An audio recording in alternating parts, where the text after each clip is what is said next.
Monsieur le Président, on voit des grandes organisations sportives telles que la NBA, la MLS, la LNH prendre des mesures concrètes pour protéger leurs athlètes et leurs partisans contre le coronavirus.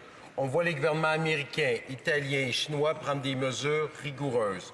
On voit le gouvernement du Québec mettre en place des mesures exceptionnelles, dont l'annulation de tout événement de plus de 250 personnes. Et ici au Canada, on attend malheureusement encore un plan pour la protection de notre frontière et pour les grands rassemblements. On aimerait savoir, Monsieur le Président, de la part du gouvernement, quand vont-ils nous présenter un plan pour ces deux éléments-là en particulier, pour suivre en même temps les recommandations de l'Organisation mondiale de la santé? La vice-première ministre. Monsieur le Président, je voudrais m'adresser à tous les Canadiens et Canadiennes. Nous sommes chanceux d'avoir un système de soins de santé exceptionnel et de fantastiques professionnels de la santé. Nous devons continuer d'écouter les experts médicaux qui nous disent que la situation va s'empirer avant de s'améliorer. Ils disent aussi que le Canada est prêt. Notre gouvernement prendra toutes les mesures nécessaires.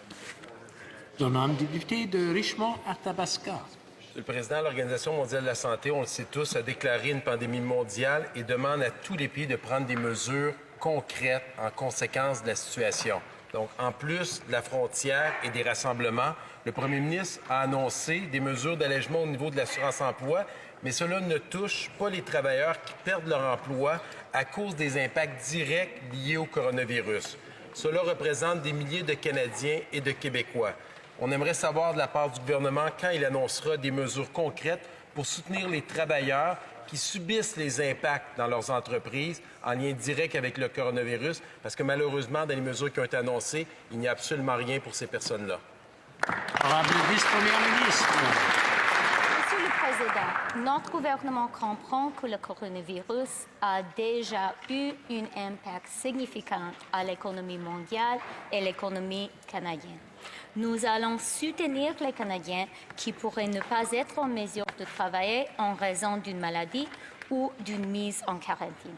Nous avons réduit la période d'attente de l'assurance-emploi de 2 semaines sans une période d'attente et nous nous engageons à prolonger les prestations d'assurance-emploi.